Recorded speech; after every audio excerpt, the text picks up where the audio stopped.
Okay. So, good evening, everybody. Previous shiurim for this week's topic, which is a Pesach topic. There's 5 shiurim called the Pesach Classic Series, and there's also the Israel Diaries, which are all on TorahAnytime.com, and they're all specifically on Pesach topics. So, Pesach is almost upon us, and it's busy season for everybody. We're all busy scrubbing away and cleaning away and everything. And it's also very exciting. It's a positive time. And I wanted to talk a little bit about Pesach. I don't want to repeat myself if I can from topics I've talked about before. So I'm going to make it fairly brief today. Before I start, I want to mention something I haven't publicized before, that I have this daily halakha email that I send every day, which is an MP3 audio soundbite with 1 or 2 halachot every day. So it gets straight to your inbox. I've been doing it for the last 6 months. I'm not actually sure why I haven't mentioned it over here before. I think it'd be nice to get some more subscribers. Each halakha is on the daily, the topic of the moment. At the moment, obviously, it's halachot of Pesach. So if you want to subscribe to the daily halakha, send me an email to rabbikelati@gmail.com. That's Rabbi Kelati, Kelaty, @gmail.com. You can use that email address if there's anything you need me to clarify, or any questions or anything. It is the season for asking questions. Right. Now, we are still reeling from this tragedy that happened in Brooklyn with the 7 children. And last Thursday, I went and I filmed a memorial ceremony. There were a few rabbis from London who spoke and gave hespedim, gave eulogies, and it was a very moving ceremony. It's already on TorahAnytime.com. It's called the Sassoon Tragedy, the London Response, or the London Rabbis Response, something like that. I would urge you to check that out. There's some very interesting things. I will mention one story a little bit later on that I heard at that particular event, which I thought was very moving. But in the meantime, let's talk about Pesach. Now, some people know that the first night of Pesach always falls on the same day of the week as the 9th of Av. So in around about 5 months' time, the 9th of Av will fall, because the first night of Pesach is on Shabbat, Friday night and Shabbat. So Tisha B'Av will be on Shabbat. But the fast will be pushed forward. But we must ask ourselves the question, why? Everybody loves Pesach. You come into Pesach, some people are more relieved than others that the cleaning and the hard work is over, and we fall into Pesach, and it's just wonderful. You're with the family, you're with friends, everyone's telling stories and different divrei Torah, and then we get this reminder about Tisha B'Av, the lowest period of the whole year. So what's that about? What could possibly be the connection between Pesach, which is the Zaman, the time of our Geula, and the 9th of Av, which is the time when the temples were destroyed? Countless terrible things through the ages happened on that day. So I'll discuss 2 answers with you. Firstly, we have to understand the idea of Pesach, and that is really my angle in this whole shiur I'm about to give, Bezrat Hashem. that the underlying message of Pesach, what really lies beneath the surface of this festival, where it seems we're just, telling stories and, giving our kids sweets and candies or whatever, that what really lies beneath is something so powerful and so fundamental to Judaism, and it runs all the way through Pesach, and that is the concept of achdut, the concept of unity, how the Jewish people have to be unified.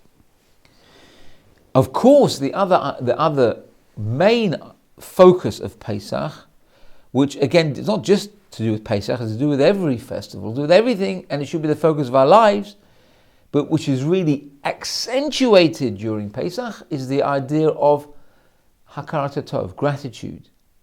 The whole song of Dayenu, it's all about gratitude.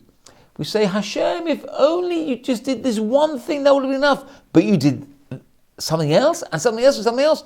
That adds to everything. That's wonderful. If you had only done one thing, it would have been enough. So it's all about gratitude, and it's all about unity within the Jewish people. Because we were unified as a nation on that day. We, in effect, became betrothed to God on the night of Pesach. We were scooped up from the abyss, and we did it together. It wasn't a group of 3 million individuals. It was one nation united. Now we need to get this message clear. We need to understand that on this night of Pesach, and on every night of Pesach, we have to be unified as a people, because if we do not, then we have this horrible hint that the first night of Pesach is the same night as the ninth of Av. And that ninth of Av, why did all the tragedies happen? It happened because we were not unified. It happened because we were divisive. It happened because we all had our own agenda, and we couldn't care less about our fellow man. We couldn't care less about the people around us, and we couldn't care less about our families and whatever. And we're out to whatever. I don't want to say bad things about Klal Yisrael, but if we get this message, and if we come together with one heart and with one soul, then maybe we won't need to fast on Tisha B'Av. Maybe Tisha B'Av will be a fantastic, amazing Chag, because it is a Chag. It's the Chag of the 9th of Av. It's just that we do not celebrate it as a Chag. We celebrate it as tragedy upon tragedy upon tragedy. Well, I say enough with the tragedy. We need to show Hashem that we mean business. But what caused us to achieve this harmony with each other when we left Egypt? Because we were not necessarily like that when we were slaves in Egypt. So another answer lies in the fact that when we left Egypt, we didn't just up and go. We appealed to Pharaoh several times, and our final gambit, our final message to him was, we want to take a 3-day furlough. We want to go for an extended Shabbaton. Yeah, and our Shabbaton isn't in Niagara Falls, it's not in Miami, and it's not in the what do they call it? That place in New York State where everyone goes, where the Catskill Mountains. It's not there. It happens to be in the desert. So we just want to go there. We're going to take our own matzahs with us, don't worry. And we'll take a few sheep and a few cows or whatever. And 3-day furlough, that's fair enough. No, fine, no problem. You can go out. Of course, I'm oversimplifying it. And everybody knew that this was not going to be the case, because when we were out, we were not coming back. That was it. The doors were opened, and we're not rushing to go back again. Now, there are various reasons why, how come, if we knew we were going to go, how come we only said 3 days, etc. There are many answers for this. We've talked about this previously, I don't want to go into it now. But the fact is that all it would have taken would be for one person to feel a bit of sour grapes, to feel hard done by this whole deal, and feel, you know what, it's not fair. We should really be telling Pharaoh what we're doing, and it's lying, and we've got no rights, etc. And to come up with one of the, some calculation, and go back to Pharaoh and say, excuse me, Pharaoh, with all due respect, Your Majesty and all that, we're actually not going to be gone for 3 days. We're going to be gone forever. Okay, hope that's okay with you. See you, no problem. You can stay there. Thanks very much for the last 210 years. Nobody did that. Nobody spilled the beans. And you have to remember what a miracle this was. Not one grumpy person who wanted to go and grass up the Jewish people. Nobody. And you know who was part of the Jewish people at that time? Dasan v'Aviram. Two of the most wicked gangsters that ever existed in the history of Judaism. The worst of the worst of the worst. Now, we would have almost expected it of them to go and speak to Pharaoh and tell him what the score was. No, not even them. And that's all to the credit of the Jewish people. Why? Because we were united. We were together, and that's the merit that sprung us out of Mitzrayim. Now there's another hint as to why we connect Tisha B'Av to Pesach. Because we mentioned that Tisha B'Av was the day that both temples were destroyed. Now in the temple, if we take ourselves back there was a place called the Kodesh HaKodashim, the Holy of Holies. This is the place where all the prayers of the Jewish people go when they're on their way to Shemayim. They pass through that oracle, through that interface. And if we pinpoint the point of where the prayers go more accurately, within the Kodesh Kodashim, there was the Aron HaKodesh. And on top of the Aron HaKodesh, there were 2 cheruvim. In English, we call them cherubs. Yeah? But we're not talking like the cherubs that we see with the bow and arrow. When people want to send, cards to each other, declaring their undying love, they have these pictures, these little pixies, wearing shorts and, firing arrows everywhere. I don't know what the arrows got to do with anything. That's nothing to do with it. Cherubs, the cherubim, the cherubs that were on top of the Aron, were angelic forms. They were made of gold, and they were in the form of a boy and a girl, a young boy and a young girl. Now, there's something we need to know about these cherubs. That when Klal Yisrael were on the right path, they were facing each other. When Klal Yisrael were not doing the right thing, they would face away from each other. It was like a miracle. No, not like, it was a miracle. These were golden statues, and they moved. They had this freedom of movement. So, if you think about it, what position do you think they would have assumed when the Beit HaMikdash was going to be destroyed? Because the first Beit HaMikdash was destroyed because of the 3 cardinal sins: murder, idol worship, and immorality.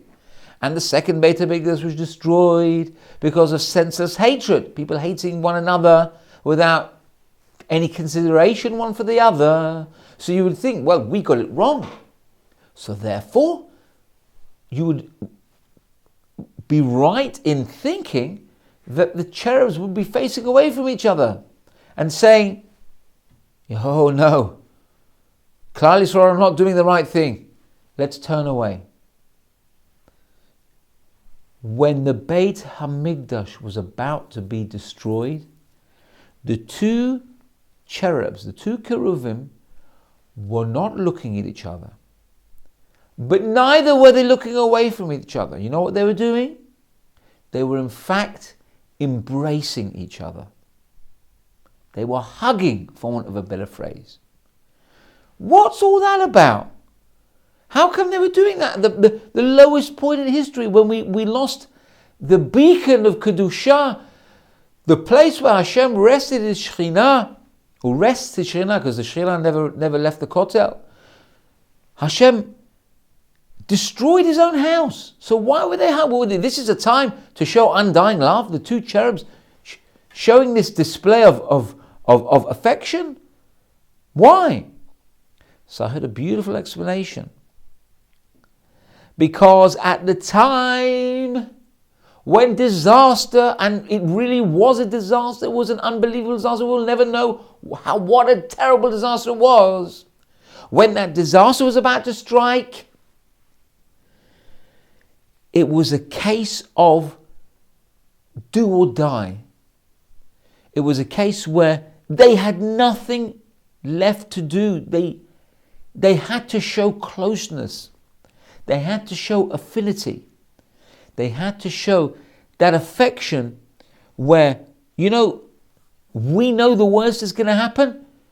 We have to go down together. We're not going to go down separately. We're not going to go down each man for himself. If we're going to go down, we're going to go down together.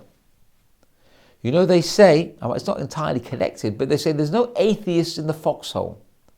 In fact, it's not connected at all. It's just a very nice phrase. It means basically, even the non-believers, when they're really up against death, they're staring death in the face, they will call out to Hashem. But there's a similar idea that when there are people who are all simultaneously facing a terrible tragedy, they're not going to be one, worrying about himself, one doing this. They will all join together. Their hearts will be bound inexorably. And that's the sign that the Jewish people had and always had when they faced disaster. They always faced it together. They always put their friends first. And they always were of one heart and of one mind. I remember once there was a story about, I'm always quoting science fiction stories, you have to indulge me. So there was a story once that read like this. There were two people. There was a man and a woman, and they were both captured, and they were put into glass cases, like a glass cabinet, with no air. So basically they were put in there, and they were waiting to die. And they were told that we can give you a shot of air so that you will live. We can give you an air supply, but there will only be enough air for one of you to survive. So, I'll see if I can remember the story correctly. What you have to do is you have to decide who's going to get the air. Each one of you has a button inside your own glass case. And whoever presses the button will either receive the air or will not receive the air. But only one of you will survive this ordeal. So what a challenge, these two people, this man, I think they were husband and wife even. So what did they do? What could they do? Each one of them pressed the button simultaneously to give the other one the air, and they both, their reaction was, I don't want it for myself, I want him to have it. And his reaction was, I want to have the air for myself, I want her to have it. They weren't thinking of themselves. They weren't thinking, I'll be the first to cup the air. Each one wanted to give to the other one. You see what the idea here is, that when push comes to shove, we're not thinking about ourselves. We're thinking of ourselves as one, as a unity. And this idea, we're going to see this time and time again in our own Siddharim. And the whole feeling, the whole idea behind Pesach is all this selflessness. It's not thinking of, I'm thinking of number one. I'm looking after number one. I'm all right, Jack, and I don't care about you. There's this closeness tremendous closeness before the ultimate pain, or what would seem like the ultimate pain. And I was thinking to myself, that's why we are commanded. It's not just a nice idea. We're actually commanded to open up our tables, open up our homes for other people. Kol dechvin yeter v'yecholitz, it says in Aramaic. Anyone who's needy, come in and eat. Before we even have one bite of matzah in our mouths, we fling open the door. Come in. You want to eat? Come in. My table is open to you. Now, it doesn't mean, when you have guests, it doesn't mean your guests are your parents or your brothers or sisters.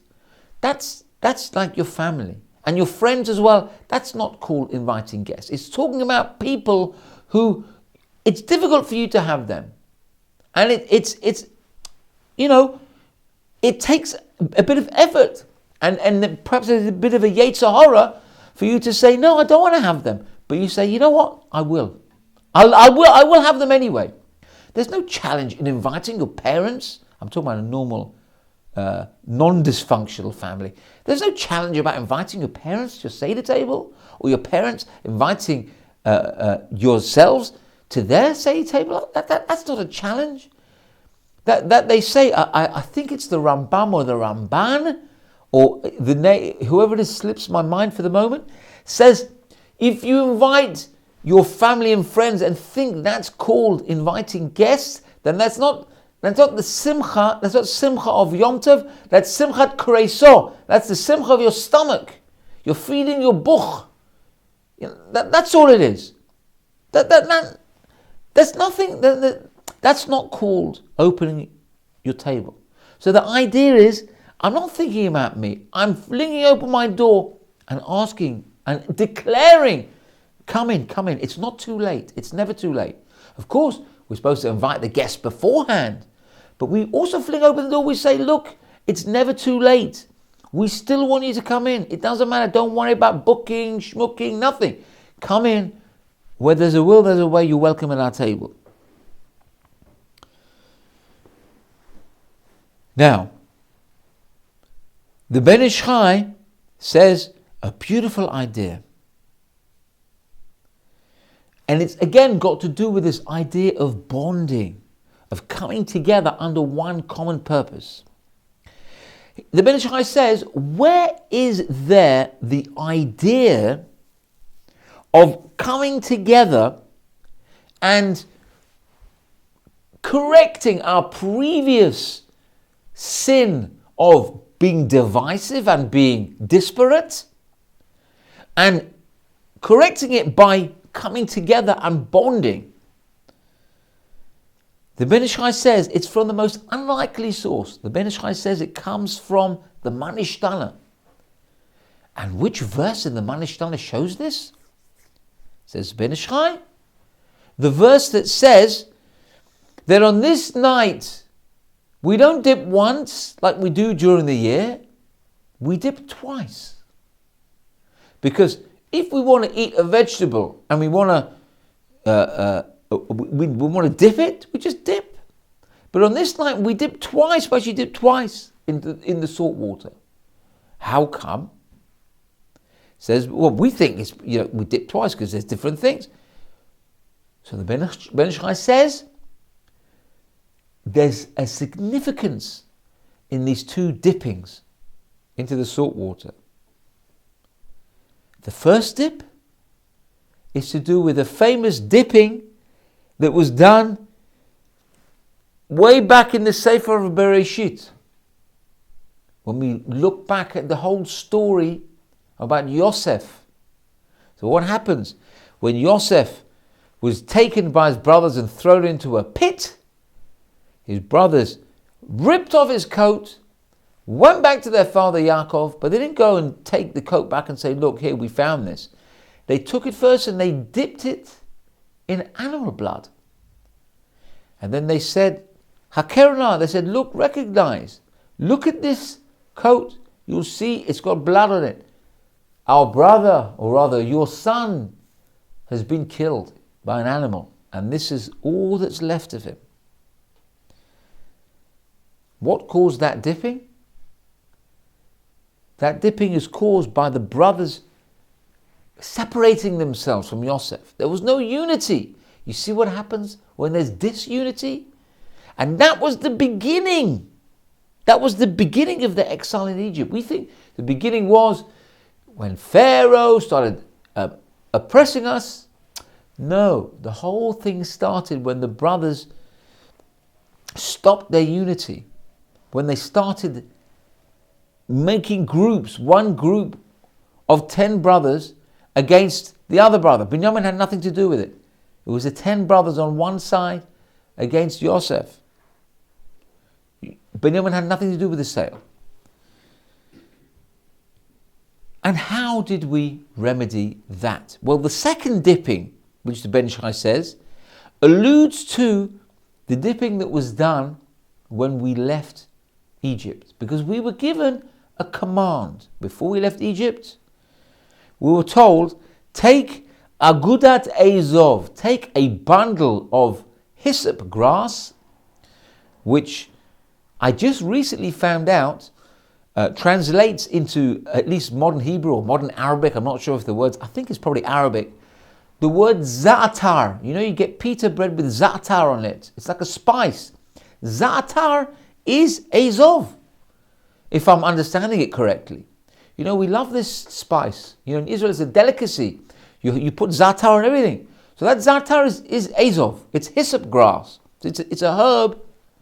And we were told, take a bundle of this grass and dip it and spritz the blood on the doorposts. And that way, your firstborn, the Jewish firstborn, will not be killed.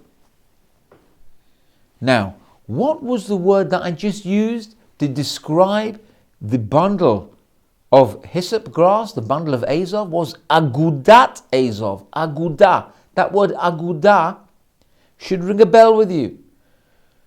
We have Agudat Yisrael, the great organization of the greatest rabbis of the generation who would meet and discuss various pressing issues to do with Klal Yisrael. That goes on even up until this day. If you don't recognize the word from there, what about Eged, the Israeli bus system? It comes from the same root, Aguda, Eged. What does the word Eged or Le'egod mean? It means to bind together, to fix something as one. A bundle of grass tied together. The Jewish people coming together as one. It's all hinted to in the story of Pesach. It's what we have to strive for. Now, my next point, something's just occurred to me that's also to do with this idea of coming together. Now, I'm going to mention something about the 4 sons. So it says, when we talk about the 4 sons, it uses the word achat. It talks about the 4. Who are the 4 sons, by the way? There's a chacham, there's a rasha, there's a tam, and there's a she'enu yodei lishol. In one of the shiurim I mentioned previously in the classic series on the 4 sons, I go through a few explanations of the definitions of the 4 sons, so I'm not going to talk about that here. But I'll tell you like this: there's the word achat. It says achat chacham, achat rasha. Achat means one, like echad. Achat also means one. So you would think one chacham, one rasha, one simple, and one who doesn't know how to ask questions. Fair enough. But the word achat also has another meaning in another language, because the word achat means something else in Aramaic. It means weather. And I don't mean weather as in mezeg avir weather, as in sun or rain. I mean weather as in W-H-E-T-H-E-R, if I've spelled it correctly. The word in Hebrew will be Aleph Vav, Ozer, Ozer, Ozer, Ozer. So either a chacham, either a rasha, either a tam. What do you mean either? There must be a meaning to this word. So I heard a nice explanation that when it says either a Chacham, either a Rasha, it's talking about the fact that it refers to different types of people. It could even be that these people are all within us. That we all have a part of the Chacham within us. We all have a part of a Rasha in us.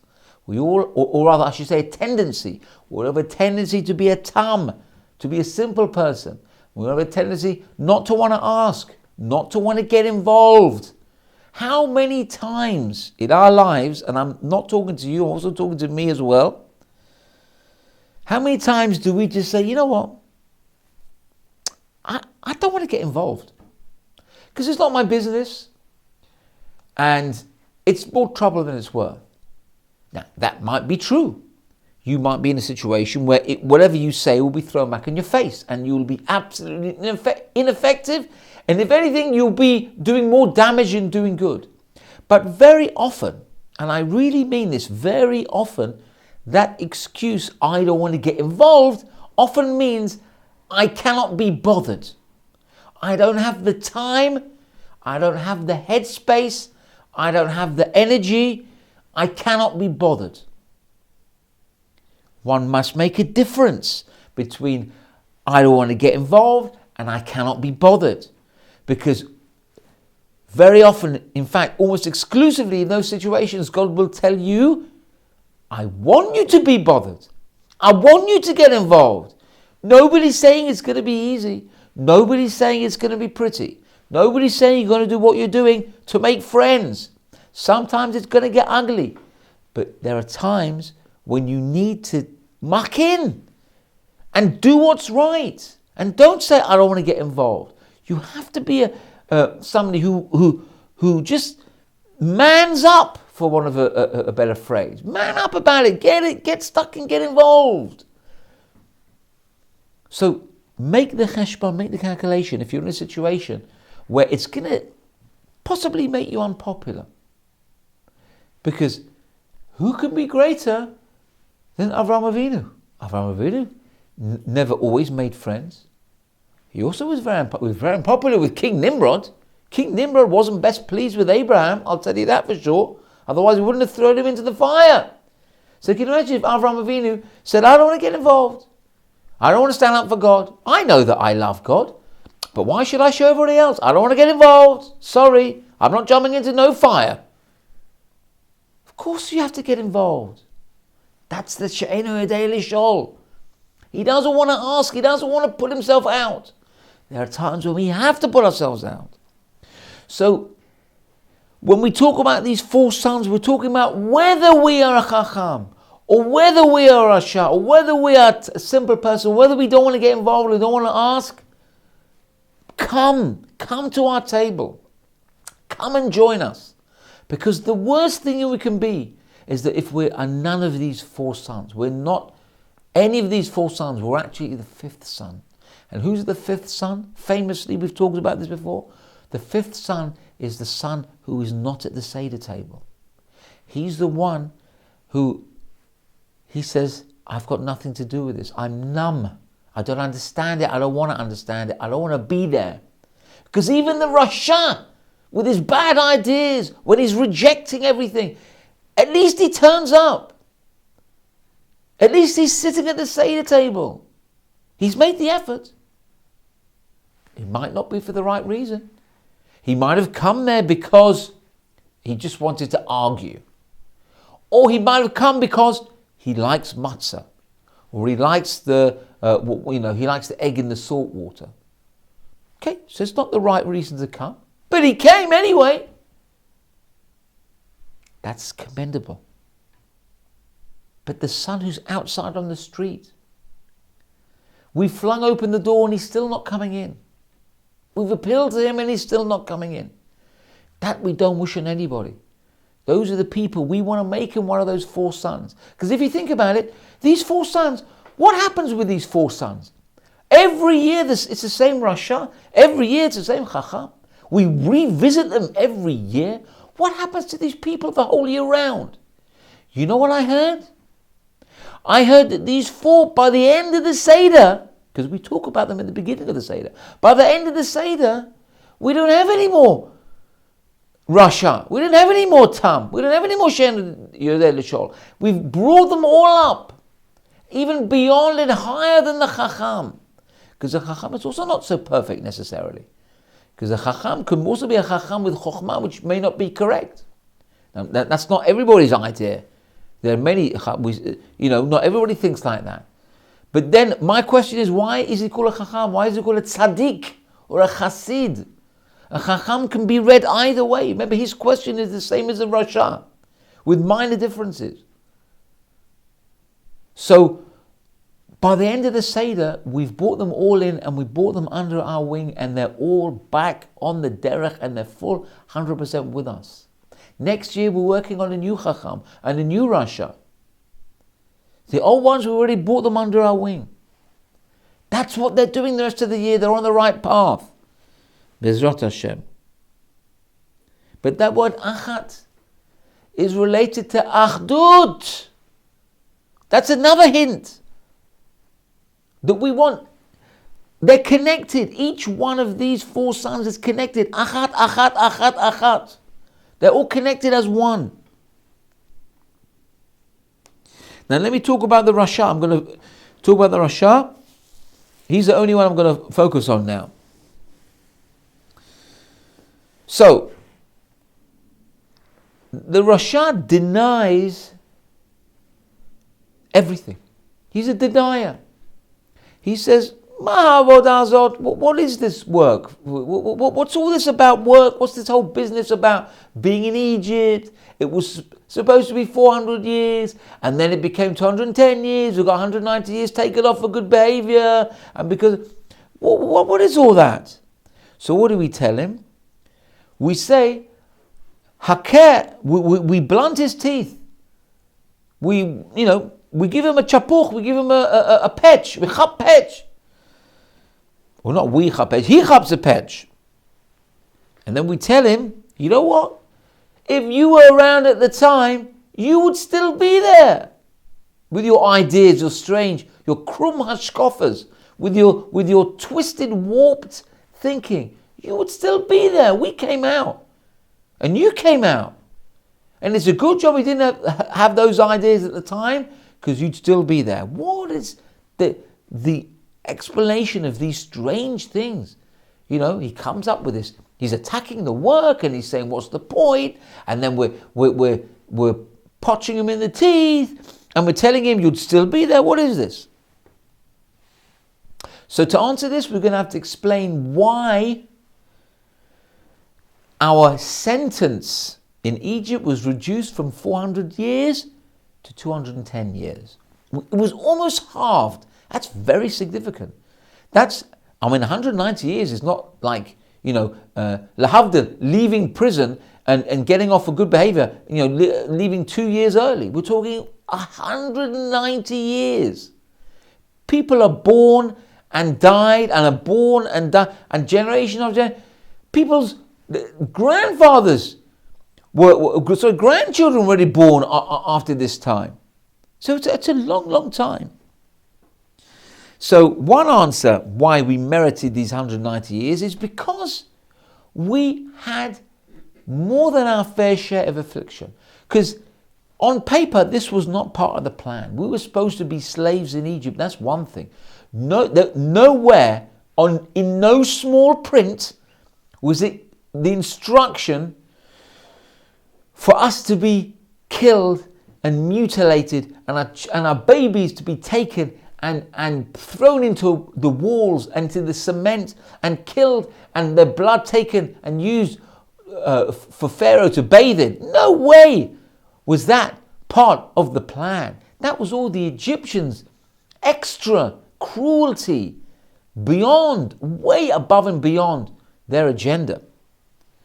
They actually thought that up themselves. Pharaoh thought that up himself. So, we suffered more. We got off lightly. It's like, if you're working in a job, a 9-to-5 job, and your boss happens to be a kind and caring boss. Yes, they do exist sometimes. And your boss says to you, you know what? I know today's Friday. And I know during the winter, or at least, when your Sabbath comes in early, it could come in at 6 o'clock. I know if you leave at 5 o'clock, it ain't necessarily enough time for you to get ready for your Sabbath. Obviously, I'm talking about a non-Jewish boss. So the boss says to you, you know what? I can see your predicament. I know you got to get home early. So why don't you skip lunch? And I'll let you go an hour early. What do you say to that? And of course, you being an observant Jew, you'd be delighted. You'll say, fantastic. You know what? Can I ask you another favor? Sure, says your boss. Can I come in an hour earlier so I can start working at 8? So instead of 9 to 5, I can work 8 to 4. And if I work through lunch, I can leave at 3. He says, you know what? I'll do that for you. No problem. Come in at 8, work through lunch, you can leave at 3. Yay, fantastic. You're as happy as a bird. And you get off 2 hours early. That's exactly what happened in Egypt. We worked, we slogged. We went through Gehinnom and back again. And we got 190 years off because of that extra punishment. So what does the Rasha say? He says, what's all this business about working 400 years and take on it? That doesn't make a difference. How can you make a calculation like that? So we say to him, but Mr. Rasha, you do not understand. Because the fact that we got those 190 years off, that was extreme. The fact that we got those extra punishments, all the terrible, terrible, unspeakable crimes against humanity that were afflicted on us, of course it was terrible, but sof kol sof, at the end of the day, it went to our credit because it meant that we got out early. It meant that we, in inverted commas, worked through our lunch. And yes, it did make a difference. And was it worth it?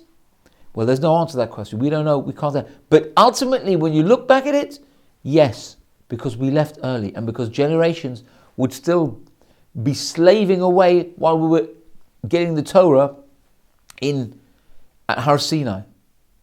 So we say to the Rasha, you're belittling the fact that we suffered and we got off early.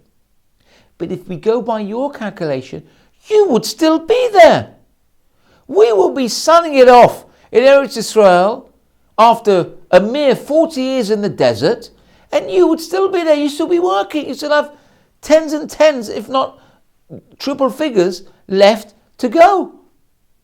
So where does that leave you? You would still be a slave. And more than that, a condition, this is very important, a condition for leaving Mitzrayim is the fact that we accepted those extra afflictions ba'ahava, with love. It didn't mean that we said, Hashem, we love this. We love all this. It meant that we said, Ribono Shel Olam, we do not understand. We will never understand. We do not begin to understand. But Ribono Shel Olam, if you're doing it, that's the best. That's what has to be. If you're doing it, we trust you. If you're doing it, we accept what you're doing. And we accept what you're doing, and our love for you is unchanged. And it will never diminish. If we accept that, that is part and parcel of getting out 190 years earlier. So now, this Rasha not only did he make a mistake thinking that the extra afflictions doesn't make a difference, he also does not accept what God did with love. He couldn't care less. So he wouldn't even have benefited from the extra afflictions. He would still be there with the afflictions. He might even be there as we speak. If we look at an alternative universe, he might even still be there. I don't know what form the enslavement would be in our modern day in 5775. But he would still be there. So the question still stands, or rather one of our questions still stands. Why do we have to go and blunt his teeth? Why do we go and give him a potch in the mouth? What's that going to do to anything? That doesn't sound like very good kiruv. We blunt his teeth? So listen to this fascinating answer. I read this just a few hours ago.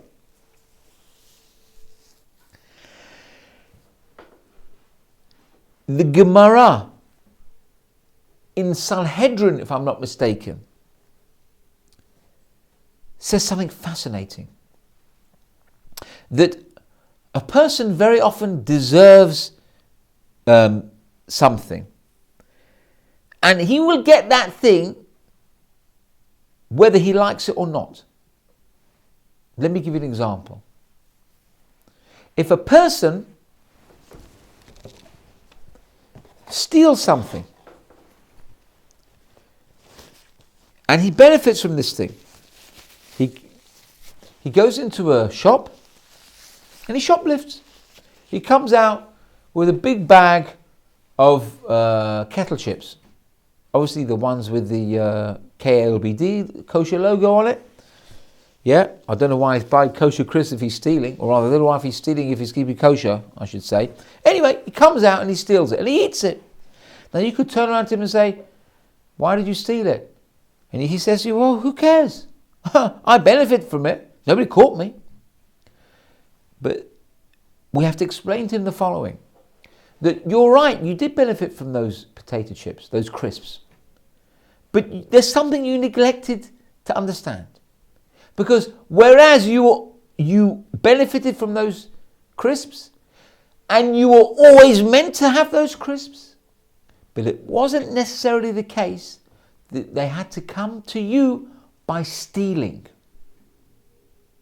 Because if you're always meant to have those crisps, and you didn't steal them, they would have come to you via another way.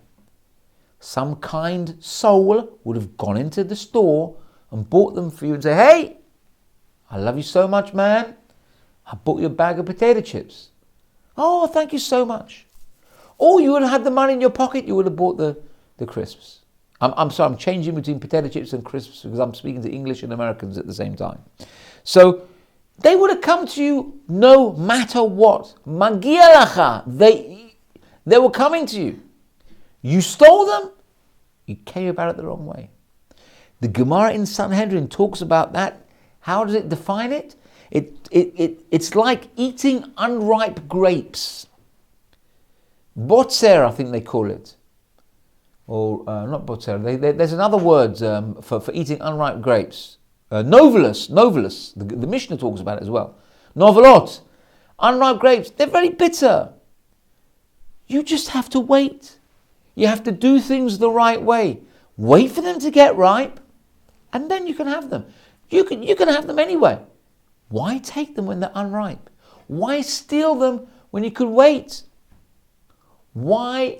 My father, Allah Hashem, always used to say, let me see if I can remember what he said. Why, oh gosh, I can't remember now. Why milk the cow? Why steal the cow when we can have the milk for free? Something like that, basically. It means you're coming in and taking the cow and doing everything in the wrong way. You could just come and milk the cow and take the milk, finished, end of story. So the Gemara talks about this in terms of eating unripe grapes. There was another person in history who was also the subject of a Gemara and also described him as taking something unripe. And that person was none other than our very own David HaMelech. May his descendant Mashiach Tzidkenu come in our times, B'ezras Hashem, without any further delay. What did David HaMelech take that was ahead of its time? What did he take in a way that was questionable? Well, he went out and he took Bathsheba. Because he sent Bathsheba's husband out to war in the front line, got him killed, and then he took her and he married her. But the Gemara tells us she was going to be his wife anyway. She was destined for him. But he took her when she was unripe. He took it in a way that was questionable. Now, I'm not going in. There's a whole machloket in the Gemara about, it says, whoever says that David HaMelech sinned, he's got it all wrong, and it's not. So let's not go there at the moment. There's too much to talk about that for this short time, especially I'm coming to the end of my share now. But suffice to say that he didn't do it in a way that was 100% glatt, if you could say such a thing about David HaMelech. But the Gemara says it, so I'm not saying it. So that's called unripe grapes. Now, take that idea about unripe grapes and you go into Yirmiyahu Hanavi, Yirmiyah, the Navi Jeremiah, and you look in chapter 31, verse 29, you will see there what happens to a person who eats unripe grapes. The same language is used from the verb haker. I don't have the pasuk in front of me. A person who eats unripe grapes, it says in Navi Yirmiyah, it blunts his teeth. So now what is this person doing? What is this Rasha doing? He's taking something before its right time. He's taking something out of context. He's denying. So what do? We tell him, what are you doing? Why are you criticizing coming out of Egypt early? You're saying we should stay there. You're saying we shouldn't take something, but you're criticizing us and saying, why are we making this calculation? So we need to hint to you that things don't always come by the book. There are often other things at play. So we hint to him by blunting his teeth. We're telling him, you know what, if you eat grapes unripe, if you do things in the wrong way, without the correct calculation, you deny anything divine, you deny any divine inspiration and divine intervention, then it's like you're eating unripe grapes. What happens if you eat unripe grapes? It blunts your teeth. So there's another hint there through this method from the Gemara and through Yirmiyahu Navi. Why, or at least one idea why we blunt his teeth. Another idea, which I'll say very briefly, which I've mentioned before, is that if you look at the teeth, how do the teeth work? The teeth work in unison. There we go again. There's another example. Unity. Can you imagine if our teeth could talk instead of our mouths? And one of the teeth said, "Excuse me, I have had enough." And he's talking to the other 31 teeth. There's 32 teeth in the mouth. So one tooth is talking to the other 31. And he says, you know what, I'm fed up with this every day. Munching, munching up and down, munching food, breakfast, lunch, dinner. I'm fed up with all this. I'm going on strike. I'm not going to be chewing anymore. You can go and chew till your heart's content. I'm out of here. They said, what are you talking about? We all chew together. We all work together. You can't just go on strike. You're with us. You're connected to us. You're part of the same agudah. You're part of the same binding. This is what we're trying to hint to the Rasha. You want to take yourself out of the equation. You want to say, nah, that's your calculation. That's what I do. I don't want any part of that. But you can't, because you're a Jew. You're part of the Jewish people. You can deny till you're blue in the face. You're like one of the teeth. They all work together. Beautiful idea.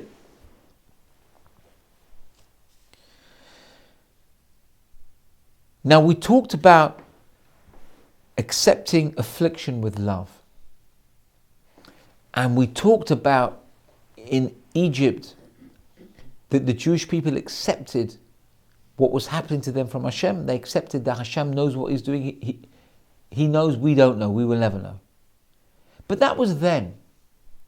Are we expected to accept affliction with love in our day?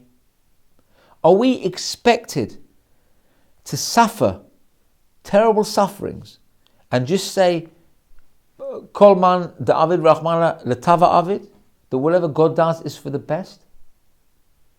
Can a person have the strength of courage like Lo Aleinu, Gabriel Sassoon, are we expected to be on his level, which is an unreal, unfeasibly high level of emunah in Hashem?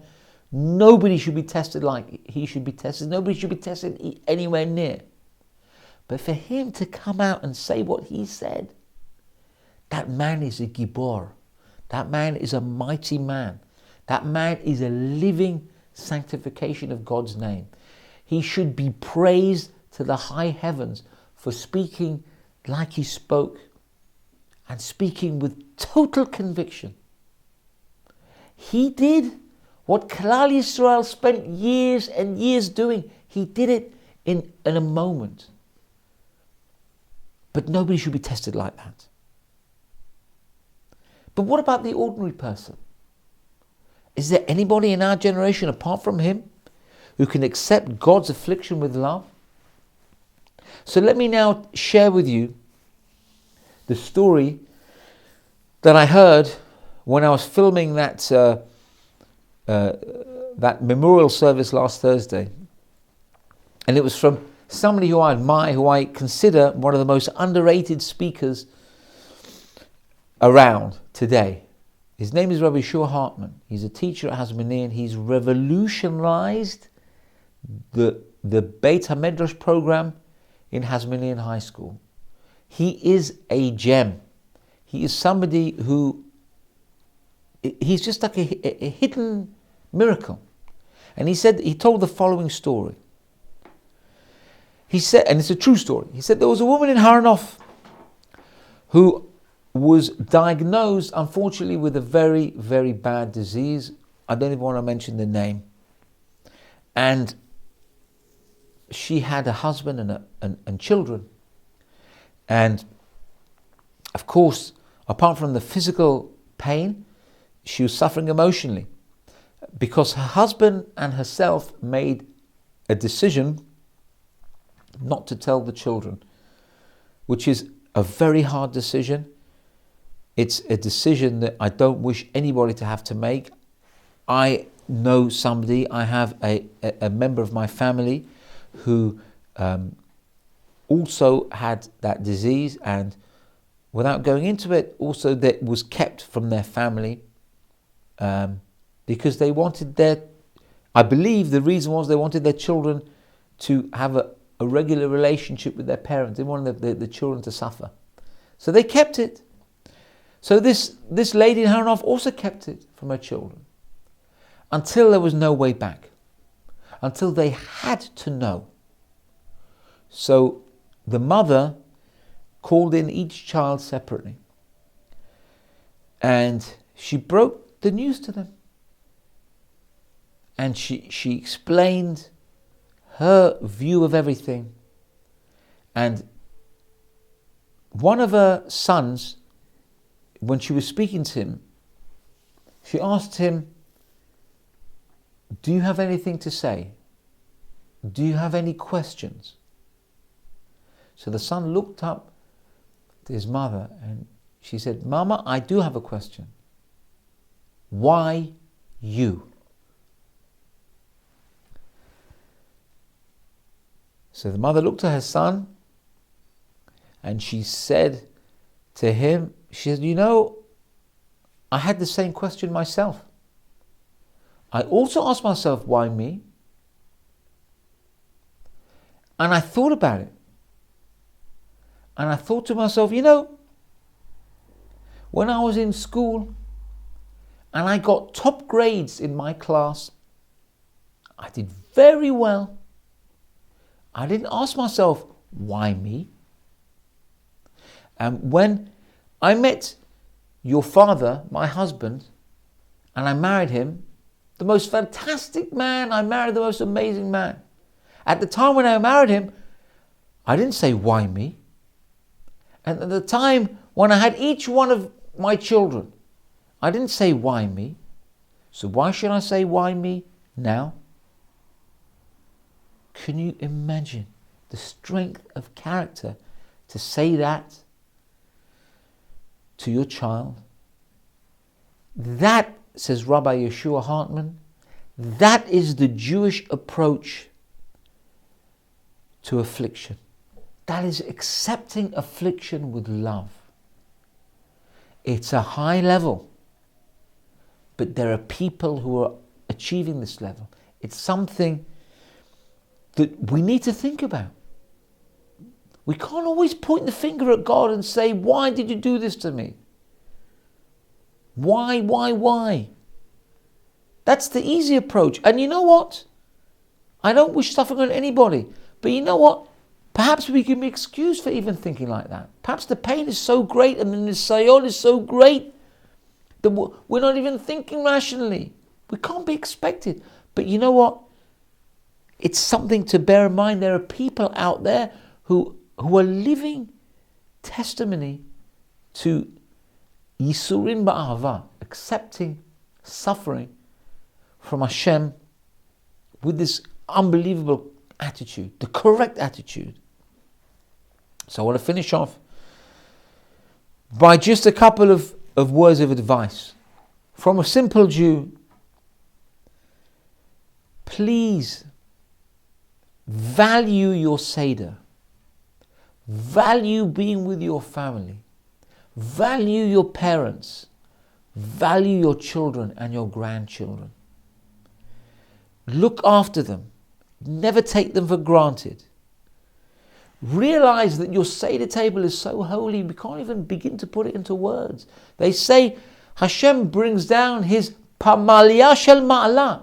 Hashem comes down to each and every Seder table with hosts and hosts, millions and millions or billions, I don't even know the number, of angels. And He comes down and bears witness, and He says to the angels, look at my beloved Jewish people sitting in unity. They've invited people from outside, they bring them in. They're sitting there talking, expounding the story of the Exodus together. Look at my beautiful people, how they spend their time so wisely. But what if, God forbid, we're sitting at the Seder and we're nagging, when's it going to be finished? When are we going to eat?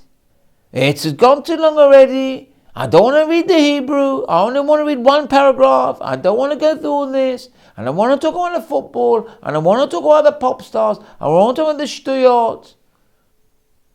Then Hashem turns around to His angels and says, I have no excuse. I have no excuse. Don't put Hashem in that position, as it were. Don't put Hashem in that position that, in a way, I'm using very, very abstract terminology. Kiviyachol, as it were. Don't put Hashem in a position where He, quote unquote, looks bad in front of His angels. Don't do that to God. God doesn't deserve that. God deserves that we give Him nachat. We give Him pleasure. Because that's what we're here for. So don't waste these days. Don't waste the one Seder night we have in Israel or the two Sedarim we have in Chutz La'aretz. Bear in mind, God is with us and He wants to be proud of us. He's desperate to be proud of us. And He is proud of us. But let's make Him more proud. Be so careful with Nirtza, which is the last part, where we sing Chad Gadya and, who is one, and all these wonderful piyutim that are written by Chachamim. They're not nursery rhymes, they're not games. If we only knew the holiness of these piyutim, these prayers that we have in our Haggadah, we wouldn't dream of treating them lightly. But the problem is we don't know, and maybe we will never know. But take it from me, there are hidden meanings. Kabbalistically speaking, there is a holiness to this night. It's Leil Shimurim. It's the day where we keep the door open for Eliyahu Navi. We're not worried about burglars. We keep the door open for Eliyahu Navi. We leave it open. It's Leil Shimurim. Let's not waste this day. Let's keep our family close to us. Let's bring our children, make them part of it. Because some of my best Sedar, I'm a sucker for Seder night. I'm a sucker for Pesach. Why do I love it? Because of the Sedarim I spent with my parents when I was 5 years old, when I was 6 years old, when my father was alive, alav shalom. When he used to make it live, and we used to I'm talking about treating the Seder seriously, but we also had some fun. We had some family times together. We have a minhag that we take the spring onion, and during Dayenu we go around hitting each other with the spring onion. It sounds barbaric, but these are things I remember. It was fun. And why do we do that? There's two reasons that I understand is the reason for that. One is because it's the Chag HaAviv. It's the spring season, the spring onion is the spring. And the other one is Zeicher, is a remembrance of the Shibud, of being whipped in Mitzrayim. So we have this minhag, and it's the talk of the town. The Ashkenazim can't believe we do this. Even my fellow Sephardim, who are not Mashadis, who are not Persian, they also find it amusing. But you know what? It made my Seder alive, and it still does. Especially if there's an unsuspecting Ashkenazi, and he has no idea what I'm going to do to him with my spring onion. That's the best. But all joking aside, let's make it meaningful. Let's make it fun, but with a purpose, with a focus. And then maybe we won't be sitting in London, we won't be sitting in New York, we won't be sitting in Japan or the Netherlands, we'll be sitting in Yerushalayim, in the environs of the holiest place on earth. And in the center will be Mashiach Tzidkenu. May it happen this year. No pain, no nothing. Just smooth transition into the era of Mashiach with the Biat Koel Tzedek. May it happen this year in Yerushalayim.